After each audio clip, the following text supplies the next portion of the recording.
Welcome back to the channel. For today's video, we're going to continue on our series of going through breakdowns of each of the categories at the upcoming Academy Awards. And for today's video, we're going to take a look at the Best Visual Effects category. Now, we're going to continue doing what we've done the last couple of videos, where we, mention the name of the film that's nominated, and then in this video, I'll mention the VFX artists that were nominated along with that with the film, and then just kind of give some of my thoughts about some of the visual effects in each of the film, and then do my personal ranking and then my predictions ranking for least favorite to most favorite. I will mention that with this, this was the first category. Once we kind of get into some of these more the crafts categories, it kind of felt a little weird trying to rank these in terms of like a personal favorite, because it's some of the craft categories are a little bit harder to pinpoint, that I prefer this looks better, when it's all incredible work and it all looks really good. So we're gonna go with it for this video. I'm gonna continue to do my personal rankings, and then we'll see how I feel after this video, kind of evaluate if I want to stick with that strategy or that format of doing personal rankings, or if I just want to do predictions for future craft categories. But again, yeah, we'll do that, and then we'll see going forward. And I also want to make a mention that on when I list off the names of these VFX artists, I do apologize in advance if I butcher some of these names. A lot of these are obviously not household names, and so it's some of them I might butcher the pronunciations of. Also, it's worth pointing out the names that I'm going to list are the names that were during the Oscars announcement when they announced the category. These are each one has four names. These are the four names that were listed with the films. Obviously, visual effects, more so than probably a lot of other categories, it's a very big group effort. You're going to have massive VFX teams for each of these films, but there was just kind of the top four that were listed with each of the films. So those are the four that I'm going to be reading off. So without further ado, let's get into the category of Best Visual Effects. The first nominee is The Creator. VFX artists Jay Cooper, Ian Comley, Andrew Roberts, and Neil Corbould. Now, the thing that's most impressive for me about the visual effects works on The Creator is the amount of how impressive it is, how beautiful it looks on a smaller budget. You think of your big blockbuster movies, the things that kind of are in this category oftentimes, some of the studios that are pumping some of those movies out, and how much money they put into these big blockbuster pieces. The Creator kind of had that billing of a big blockbuster film, but on obviously a much smaller scale, a lot smaller of a budget, and so the visual effects works. It's one of those things that I don't want to just say that it's impressive because the budget's so low. It's just genuinely impressive visual effects work. This is why obviously it's nominated. When you factor in also that it was a lower budget, there was a lower visual effects budget for this film than some of the other films on this list, that's when it becomes like just even more impressive. And so obviously you're going to have a lot of great visual effects works throughout the film. A lot of the AI, the robots in the film, they all look really good. But the biggest thing for me, the visual effects, again, it's a film that it's littered throughout the entire film. But once you get to kind of the third act of the film, that's where the visual effects to me is like next level. And I remember seeing it in the theaters and just being like blown away by how amazing it looked. Saw it in IMAX, and it was beautiful. I'm not going to get into the ending of the film. Don't want to spoil any of these films, because The Creator is definitely one that I recommend you go see if you haven't seen it yet. And so yeah, it's just the ending of that, the third act, that entire kind of final location that they're at, all the visual effects works that went into that scene was very well done. My personal ranking for The Creator, I'm going to put it in third. And again, this is just another weird one where I don't like, it's hard to rank these personally. But I actually do, as of right now, I am predicting The Creator to win. So it is my first in my prediction. Obviously, there's about a month still until the upcoming Oscars, so there's enough time for things to move and shake. But as of right now, I have The Creator at my predicted winner. The next nominee that we're taking a look at is Godzilla Minus One. VFX artists Takashi Tamazaki, Kyoko Shibuya, Masaki Takahashi, and Tatsuji Nojima. Now, what's impressive with the nomination here for Godzilla Minus One is this is the first ever nomination at the Oscars for any film in the Godzilla franchise. There's another film we're actually going to talk about in a couple minutes too, where that's another one where it's the first ever nominee for a massive long-running franchise. And for me personally, I actually this is the first Godzilla movie that I've seen. Believe it or not, I've just managed to miss every other Godzilla, and obviously we've got another Godzilla movie coming out this year.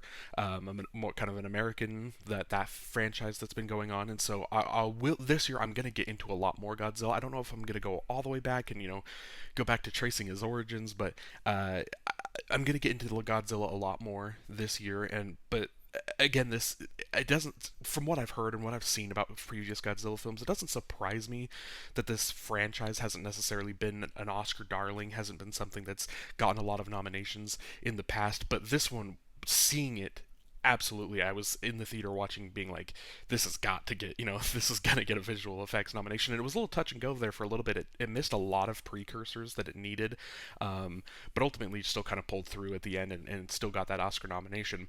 And obviously, the most important thing with the visual effects here in Godzilla Minus One is the creature design and how Godzilla looks in the film.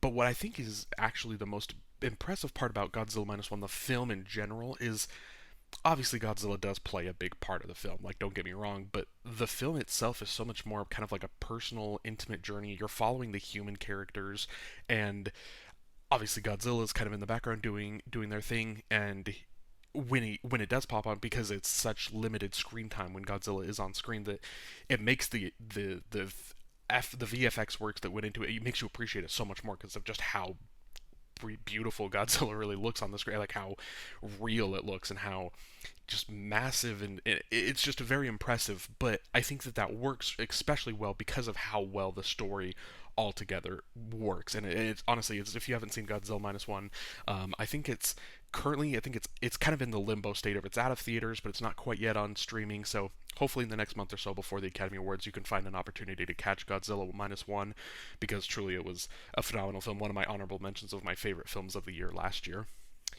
So for my personal ranking of Godzilla Minus One, I'm putting it in second. And my prediction, I'm also putting it in second. I think this is one where there's going to be a lot of passion behind this one, so it could possibly upset the creator at the Oscars, but for now we're putting it in the runner-up position. The next film that we're taking a look at is Guardians of the Galaxy Volume 3. VFX artists Stephanie Coretti, Alexis Wajbrat, Guy Williams, and Theo Bialik. Now, I was kind of hinting at it, when we was talking about the creator, that there's some of these films that are going to have just massive VFX budgets, and that obviously is the MCU. This is Disney, this is Marvel. Every year they kind of get a film in here because they have so much money that they're putting into the VFX work, and for into the budget of the film, that obviously it should turn out great because of how much money that you're putting into it. There has been kind of a trend in the last, maybe 5 years or so post Endgame, where obviously we're seeing a lot of MCU films that are the VFX work is starting to take a hit, and it's starting to kind of decline, and it's not the most polished, best work. A lot of that being the Disney, the Marvel, not giving their VFX artists enough time to really polish and to make the most, and kind of obviously that's going to be a big discussion for another video of working conditions for a lot of VFX artists. But that's part of why I think the MCU's VFX have kind of taken a little bit of a hit over the last couple years.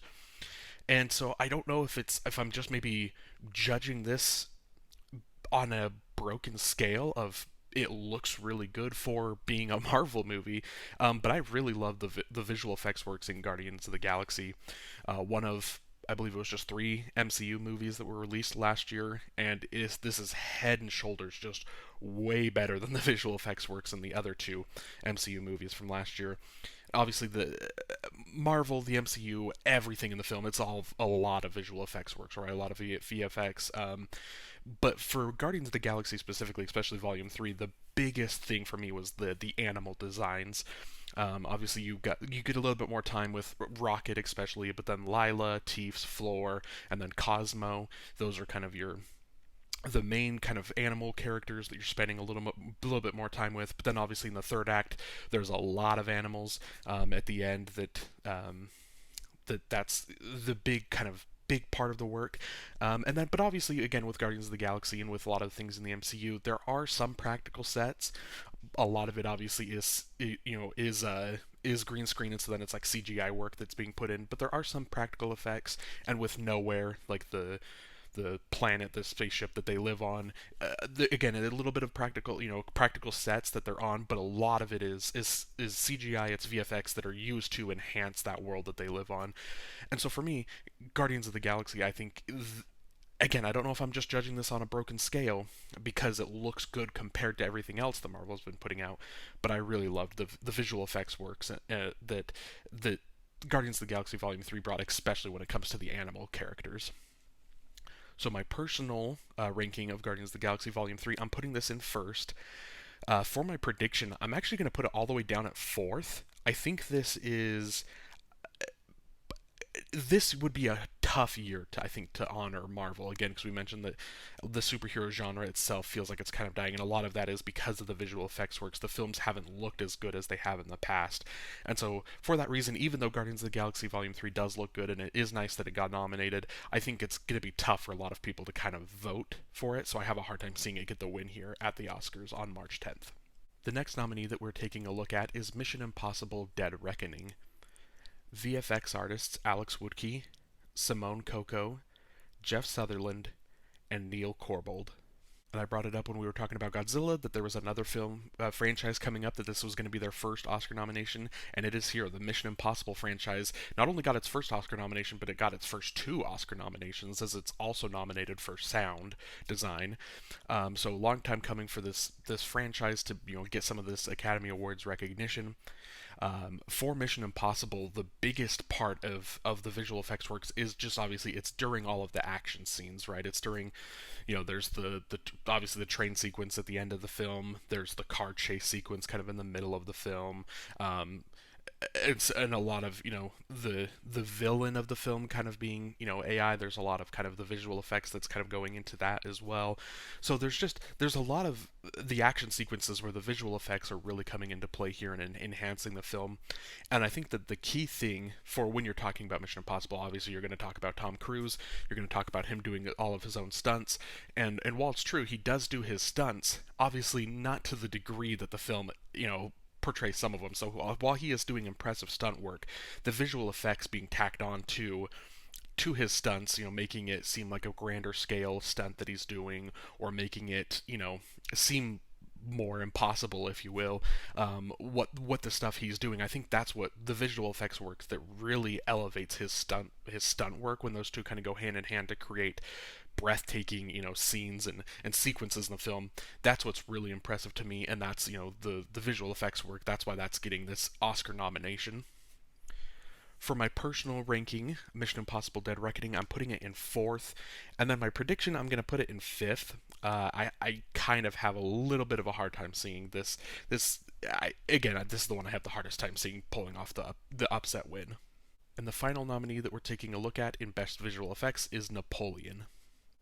VFX artists Shaylee Henley, Luke Ewan Martin Fenuet, Simone Coco, and Neil Corbold.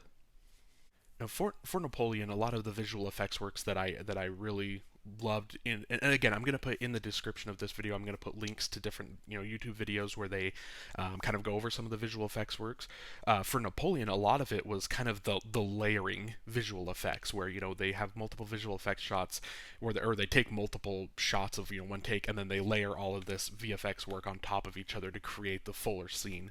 And so if you watch that video, you're going to see a lot of things like where they're kind of layering in the scenery shots, layering in the mountains into these scenes, because some of the scenes you can tell they're either shooting it on like a green screen, or they're just shooting it on like a different location, but then using the VFX works to layer in all of the different the scenery, the trees, the mountains, the sky, things like that. They're getting kind of layered in through visual effects work. Was really impressive and really creates the scene, makes you feel like they're really there, you're really in this moment. And then obviously with Napoleon, when you're talking about visual effects, you're going to talk about the action sequences, you're going to talk about the big battle scenes that are in the film, and the visual effects works that they use there to kind of enhance the scene, kind of make it a larger scale, a grander scale, put more people, more soldiers on both sides, and then obviously just the more visual effects works you're putting in there, the grander scale you're making it, the more impressive obviously the final product ends up becoming. And that's that visual effects work was really well done,